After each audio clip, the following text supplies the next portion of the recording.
While many are content to celebrate independence on this day, we know what these vapid displays conceal. Our people are not independent.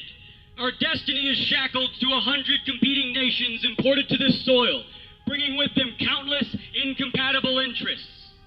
Our homeland has been turned into a squalid arena of profiteers and invaders, overseen by a spineless cast of traitorous politicians.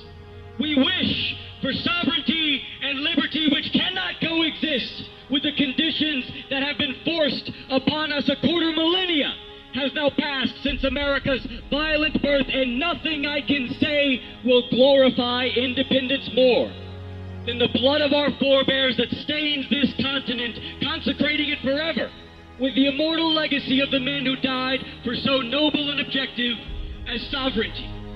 So we stand on the turning of an age and the making or breaking of our nation's destiny, and we must ask ourselves, under the watchful gaze of history, what is to be done? So dire is our circumstance, so extreme is our condition of peril, that the only way to secure our existence is to become all that we aspire to be. A defeated people was cast into this pit of a century, yet a nation exalted above all the rest will climb out of it. This is our task. Our national independence was seized by a natural aristocracy of our people, by the best of our Anglo-Saxon blood, waging war against tyranny to restore their ancient rights, not solely for themselves, but to bequeath it to their people and their posterity beyond that. Now, regime after regime, tainted with corruption, has wrestled this sovereignty away piece by piece and placed it in the hands of the few and the foreign. Our liberty as Americans is squandered upon the unassimilable masses. They know not how to use it, and we are done trying to teach them. While the state has spent priceless years and countless fortunes attempting to educate and civilize our ethnic replacements, true Americans have been not merely left behind, but subjected to endless abuse, unbefitting the heirs of this continent.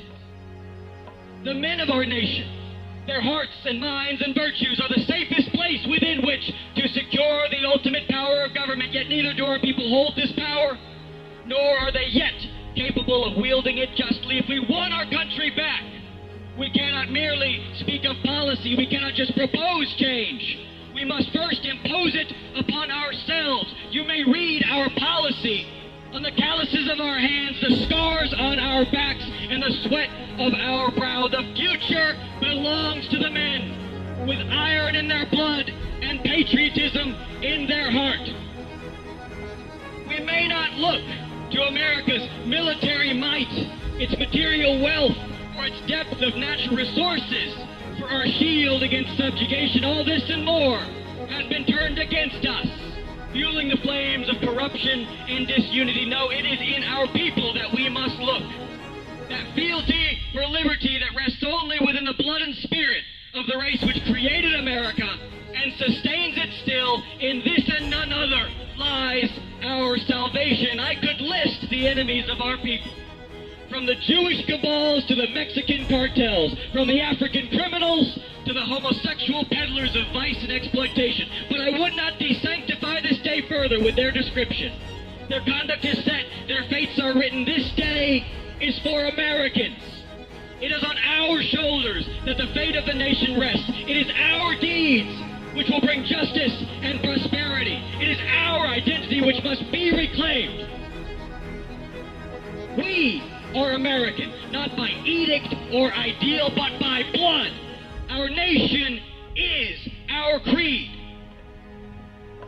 Tyranny is so entrenched, corruption is so widespread that we harbor no thought that we will save this nation without America's enemies offering us chance after chance to prove our conviction with deed and action.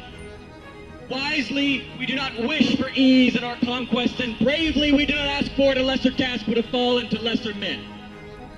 We wish for nothing less and nothing short than a revolution, a time of vast change and an outlook of undaunted courage towards the future. The vice that has infested our land will be expunged. The foreigners which have invaded our land will be expelled, and the Americans, who have so long suffered the fate of a defeated people, will be saved. We endeavor ceaselessly to reforge the lives of men, to steel them to their purpose, and awaken within them the strength to do what this era demands of them. On this day once more, louder than ever, we declare our resistance as a promise to our people and a challenge to our foes. We renew our pledge upon the altar of this sacred day of eternal hostility against all that which threatens the existence of our people. For the life of our nation! For the liberty of our people! For the victory of the American spirit! Life! Liberty! Victory! Life! Liberty! Victory! Life! Liberty! Victory!